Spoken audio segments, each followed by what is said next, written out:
Hello मेरे चुलबुले दोस्तों, मैं हूँ आशा, लेकर आई हूँ चुलबुली टेल्स। चुलबुली टेल्स हम 3 दादी नानी का ग्रुप है जो आपके लिए लाते हैं मज़ेदार कहानियों का खजाना।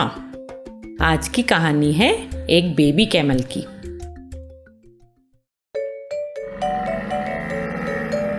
एक जू में मम्मा कैमल और बेबी कैमल रहते थे। वो जू में बहुत खुश थे। कीपर उनकी बहुत अच्छी टेक केयर करता था। टाइम पे खाना मिलता था, टाइम पे क्लीन कर दिया जाता था। बहुत सारे विजिटर्स भी आते थे, आपके जैसे नन्हे नन्हे बच्चे। क्यूरियोसिटी के साथ उनको देखते और खुश होते थे। एक दिन बेबी कैमल ने मम्मा कैमल से पूछा, मम्मा एक बात समझाओगे क्या? हमारी बैक पे ये बिग हम्प क्यों है? ये किसी और एनिमल के तो बैक पे नहीं है। मम्मा ने कहा, गुड क्वेश्चन बेटा। इस हम्प में हमारी बॉडी का एक्स्ट्रा फैट स्टोर किया हुआ होता है। हम डेजर्ट के एनिमल हैं ना, वहाँ दूर दूर तक हमें ग्रीन लीव्स या ग्रीन ग्रास खाने को नहीं मिलती, पानी भी नहीं होता। ऐसे में जब डेजर्ट में चलते चलते थक जाते हैं और भूख लगने लगती है ना, तब इस हम्प में से थोड़ा सा फैट हमारी बॉडी यूज़ कर लेती है और हम में फिर से स्ट्रेंथ आ जाती है आगे बढ़ने के लिए। अब बेबी कैमल ने फिर पूछा, और मम्मा हमारे ये पाँव ये भी तो डिफरेंट हैं। टोस तो देखो कितने ब्रॉड है और पाँव सॉफ्ट पैडेड भी है। ऐसा क्यों मम्मा? मम्मा ने समझाया, बेटा वही बात, हम डेजर्ट के एनिमल हैं और डेजर्ट में होती है सिर्फ सैंड, दूर दूर तक सैंड।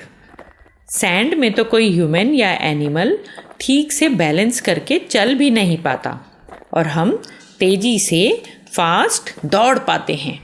हमें तो डेजर्ट का शिप भी कहा जाता है, रेगिस्तान का जहाज। ये इन्हीं डिफरेंट पाँवों के कारण ही तो होता है बेटा। बेबी कैमल की क्यूरियोसिटी तो फिर भी थी। अब उसने फिर पूछा, लेकिन मम्मा हमारी आंखें तो देखो, कितनी बड़ी बड़ी पलकें, कितनी बिग आई लैशेस। ऐसा क्यों मम्मा?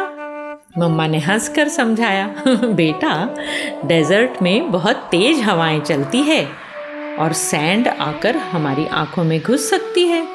हमारी ये बड़ी बड़ी पलकें और बिग आई लैशेस सैंड को आंखों में जाने से रोकती है और हम मज़े में आगे बढ़ते रहते हैं।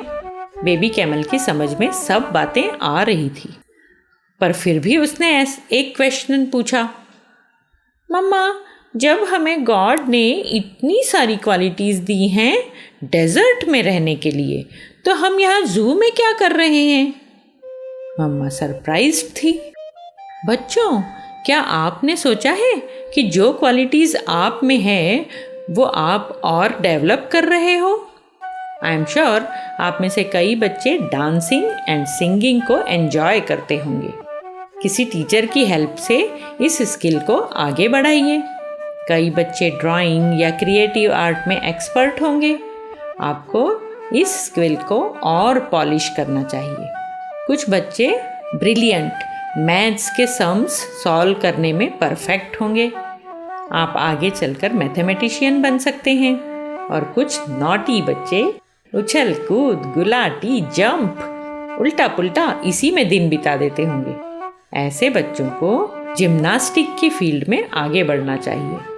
कहीं ऐसा न हो कि कुछ समय बाद आप भी बेबी कैमल की तरह अपनी मम्मा से पूछो, मम्मा हम यहाँ क्या कर रहे हैं?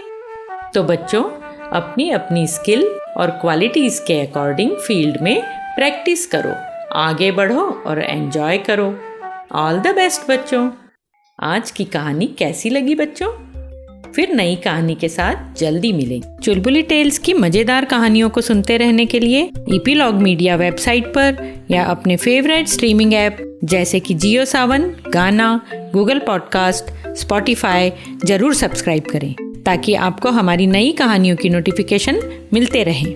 तो जुड़े रहिए चुलबुली टेल्स के साथ।